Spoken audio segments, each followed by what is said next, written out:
सलोनी बहुत ही सीधी और भगवान को मानने वाली थी, लेकिन उसकी सौतेली माँ उसके सीधेपन का फायदा उठाती थी और उस पर बड़े अत्याचार करती थी। जरा सी चूक हो जाने पर उसकी खूब पिटाई करती। अरे सुनते हो, कोई लूला लंगड़ा देख इसकी शादी तय करो और इसे इस घर से बाहर का रास्ता दिखाओ। सलोनी के पिता जानते थे कि मीना एक चांडाल औरत है, इसलिए वो एक अच्छा घर देख सलोनी की शादी कर देते हैं। लेकिन वहाँ भी सलोनी से जलने वालों की कमी नहीं थी। सलोनी की ननद निकिता उसे बिल्कुल पसंद नहीं करती थी। सलोनी, बात तो सुनो जरा। जी कहिए।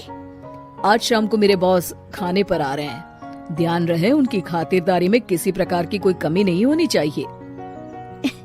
जी आपने कह दिया, बिल्कुल वैसा ही होगा। शाम को सलोनी जैसे ही गैस पर खाना चढ़ाकर वहाँ से जाती है अभी इसके खाने का स्वाद बढ़ाती हूँ। निकिता गैस की आंच तेज कर देती है। थोड़ी देर में देखते ही देखते सारा खाना जल जाता है और पूरे रसोई घर में चारों तरफ धुआं फैल जाता है। अब आएगा मजा। माँ जल्दी आओ, यहाँ देखो सलोनी ने किचन में आग लगा दी। अरे तेरा सत्यानाश हो, कल मुही तूने ये क्या कर दिया? सलोनी की सास उसे बहुत डांट फटकार लगाती है। तभी मोहन अपने बॉस के साथ घर में प्रवेश करता है।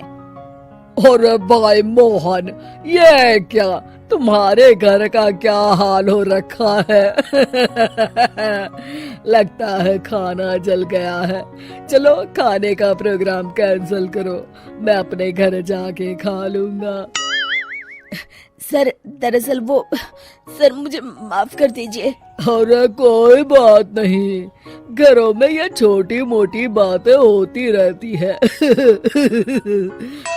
मैं समझ सकता हूँ, फिक्र मत करो, मैं नाराज नहीं हूँ और इस बात का तुम्हारे प्रमोशन पर भी कोई असर नहीं पड़ेगा। चलो अब चलता हूँ मैं। बॉस के जाते ही मोहन सलोनी पर भड़क उठता है और उसे खूब खरी खोटी सुनाता है। भगवान, मेरी माँ तो कहती थी कि अच्छे लोगों के साथ हमेशा अच्छा होता है, फिर मेरे साथ ही बुरा क्यों होता है? आखिर मेरी गलती क्या है?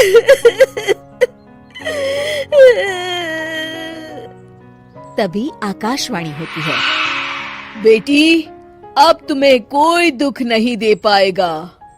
तुम्हारा बुरा सोचने वाले के मन की सारी बातें तुम पहले ही जान जाओगी। अगले दिन सलोनी निकिता को चाय देने उसके कमरे में जाती है। तब निकिता के मन में कुछ बातें चल रही थी।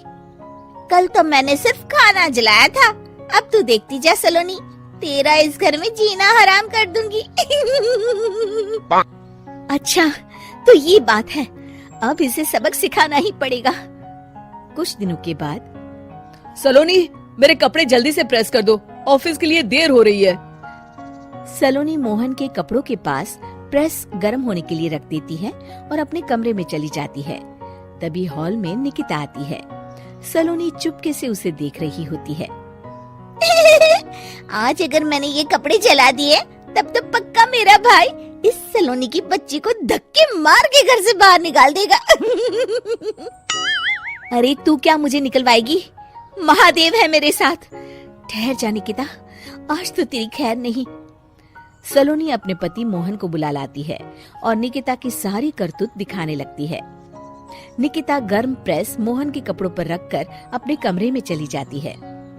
मेरी बहन इतनी बड़ी चालबाज निकलेगी, मैंने तो सोचा ही नहीं था। मुझे माफ कर दो सलोनी, मैं तुम्हें गलत समझ रहा था। मोहन निकिता को बुलाकर उसे खूब डांट फटकार लगाता है। उस दिन के बाद से सलोनी की जिंदगी पूरी तरह बदल जाती है। सलोनी हर किसी के मन की बात सुन लेती थी। दूसरी तरफ निकिता का कोई भी दांव सलोनी पर नहीं चलता था और आखिरकार वो भी सलोनी के आगे घुटने टेक देती है। फिर एक दिन सलोनी की सास की सहेली ममता अपनी बहू कविता के साथ वहाँ आती है। कविता मन ही मन कहती है, अरे ये बुढ़िया पागल है जो मुझे यहाँ लेके आ गई। कहाँ मैं अपनी किटी पार्टी छोड़ के इसके साथ यहाँ मरने आ गई। पता नहीं कब तक इसे झेलना पड़ेगा। अरे ये जल्दी मरे और इसकी सारी जायदाद मेरे नाम हो जाए। सलोनी कविता की सारी बातें सुन लेती है। अरे कविता, तुम अपनी सास की जायदाद के लिए उन्हें झेल रही हो और उनके मरने का इंतजार कर रही हो। ये तो गलत बात है।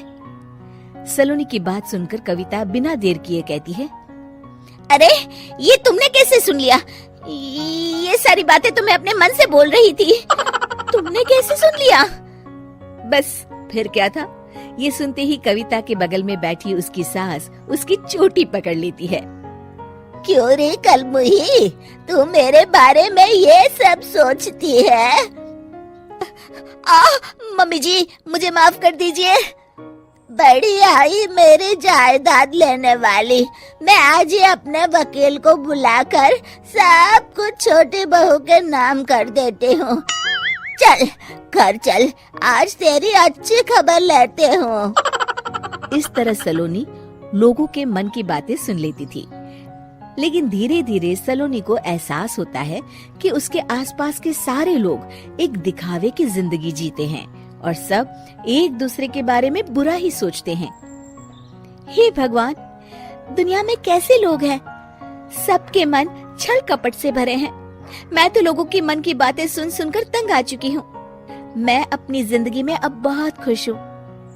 अब आप मुझसे ये शक्ति वापस ले लीजिए भगवान। इस तरह भगवान सलोनी को दी हुई शक्ति वापस ले लेते हैं और सलोनी एक आम जिंदगी जीने लगती है।